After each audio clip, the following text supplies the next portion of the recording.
Hey guys, it's Nick with the Bass Hookup. Back today to do another technique video. This one is a technique that excels right now in the month of May, June, when that bite's a little bit tough out on the Delta, when the water gets real clean on these windy days, calm days, it doesn't matter. And I think it has a lot to do with the bass just haven't seen it. It's not too invasive. It looks natural. So stick around.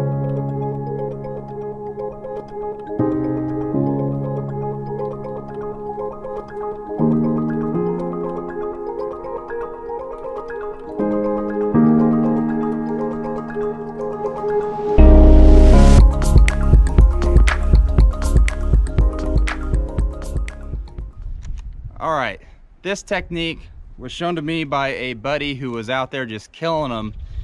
It was in the month of May. We were struggling, and it was years ago. And I said, well, how are you catching them like that? I mean, he was catching them week in, week out, day in, day out.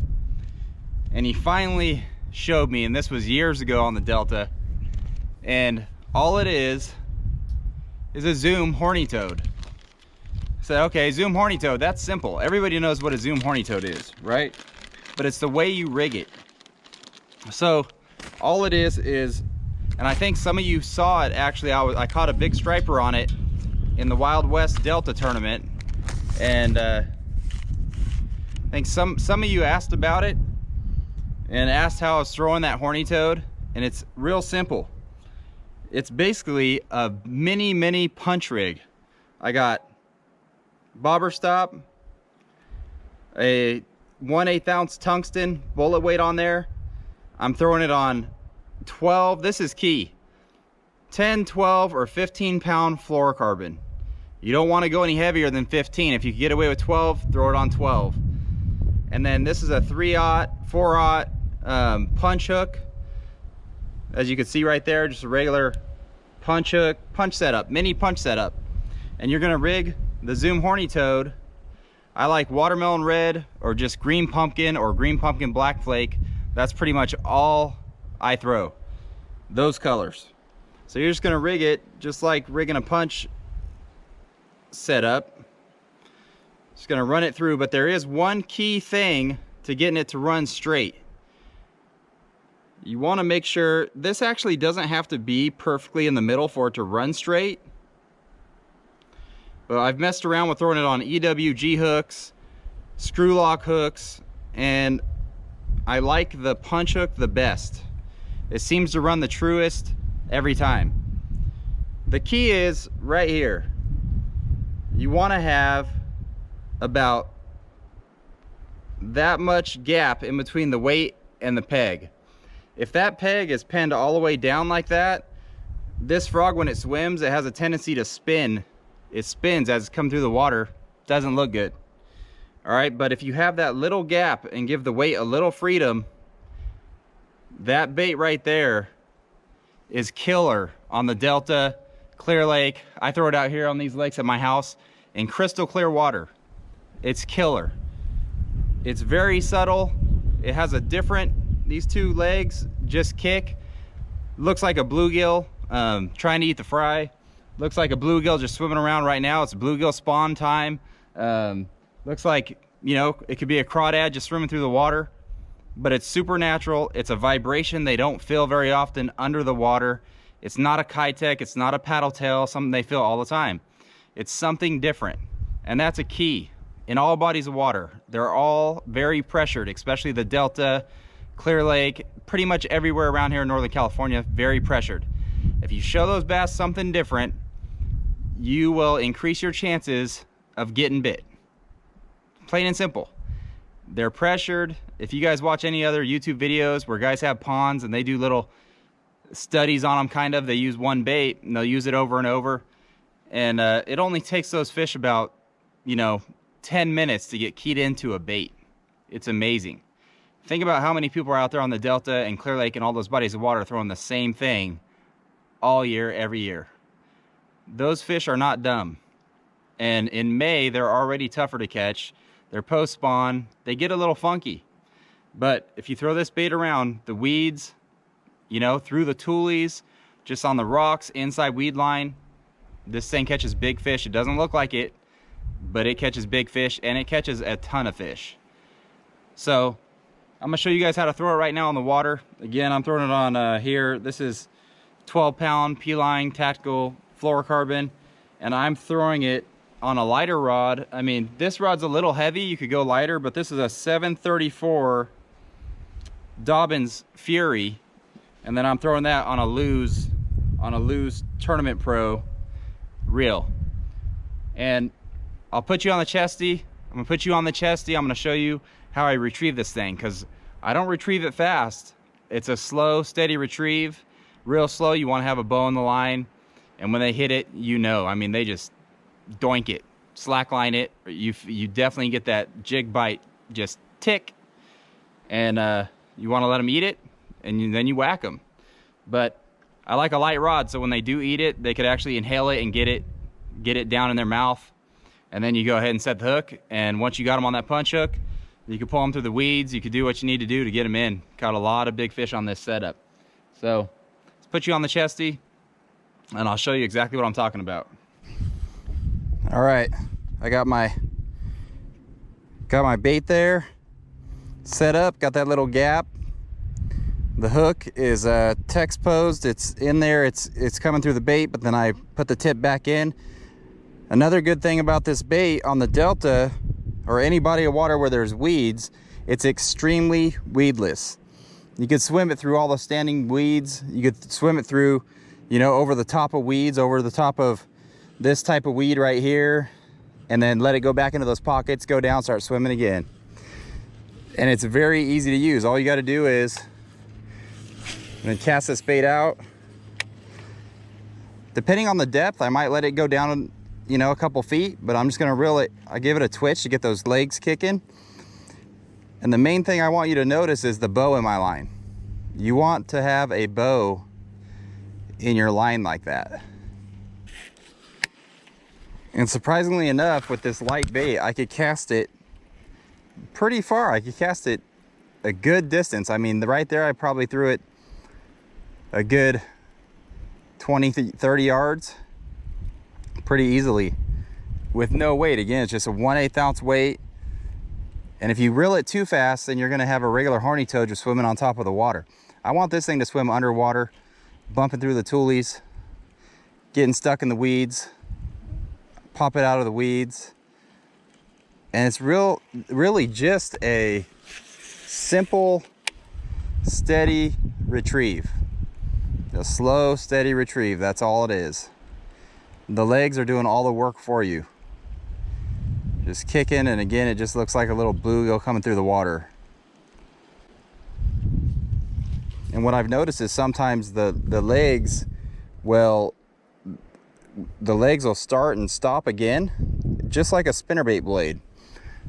You know, most spinnerbait bites come when you're ticking through the toolies, or the blades get caught in something, or you twitch it and the blades stop and start, and then wham, those fish hit it. This thing does kind of the same thing.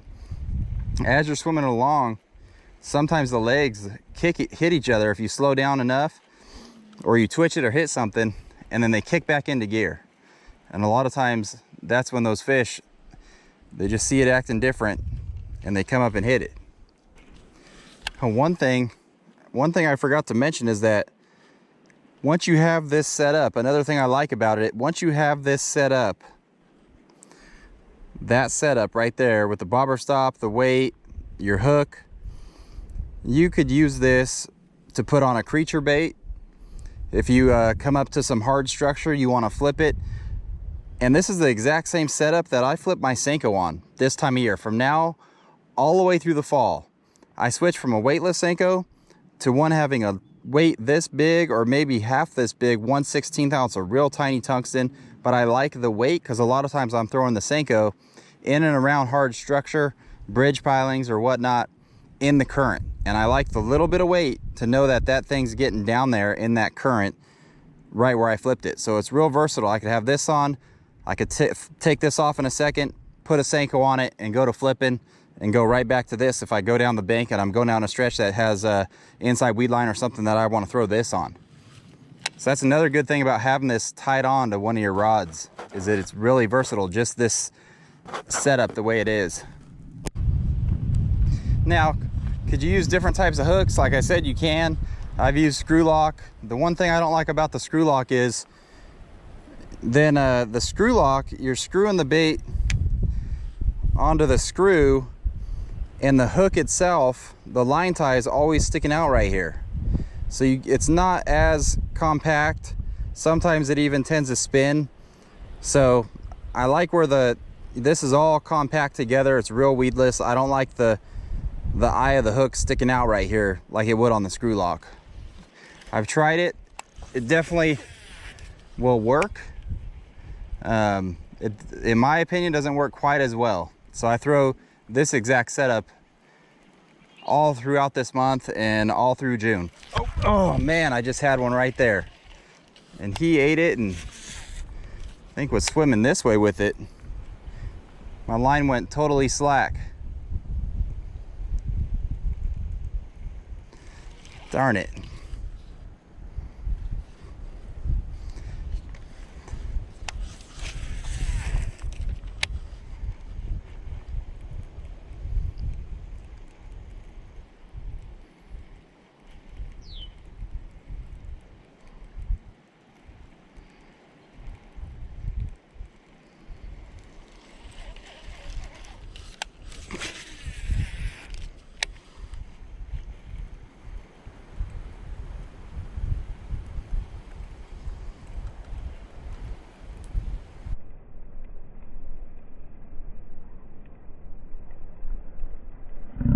Another one. Oh, come off.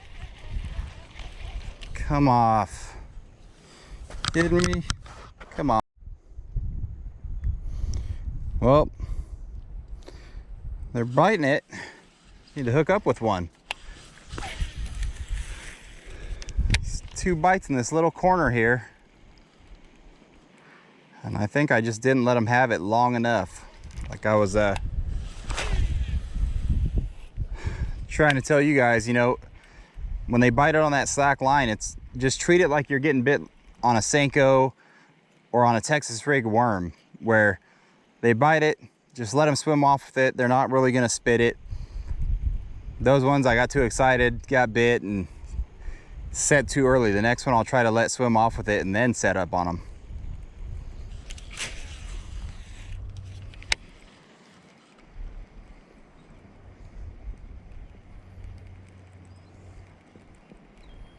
Oh, got one. Got one, he's got it. Got him. There we go. Let him eat it that time. My drag is way loose. There we go, we let him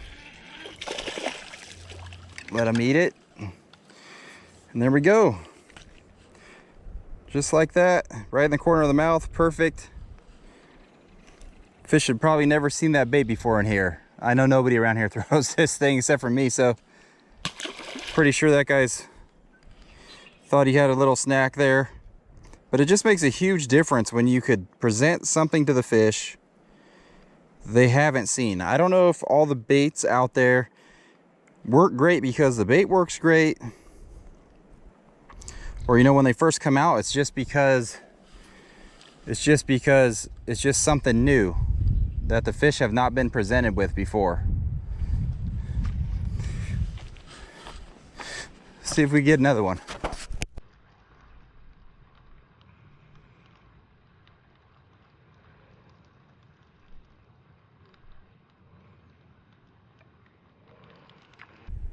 There's even a fish just chilling right here. It looked like it was on a bed.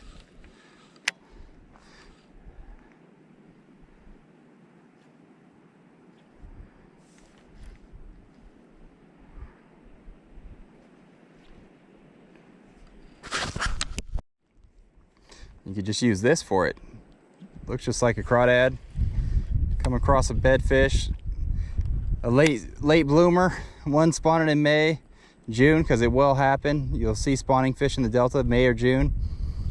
Just flip this on them. You're already set up. This bait has multiple uses. but I like it for just casting, swimming, covering weed flats, covering inside weed lines, that sort of thing I like the best. This fish is getting interested though. It's a little one, just a little one.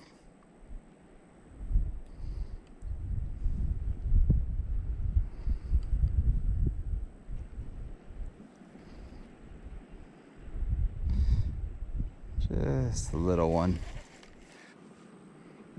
Oh man.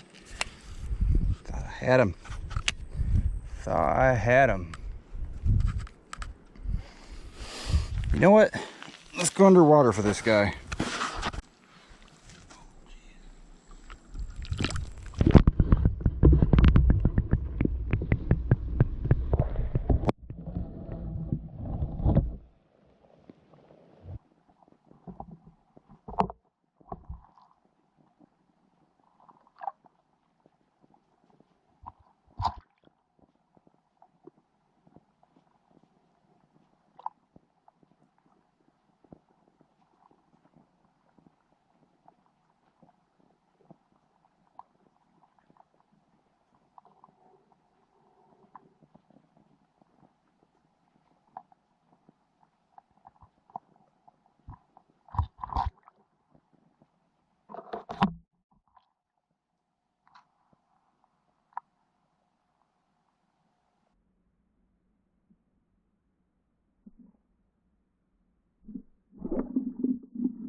Alright guys, that was it.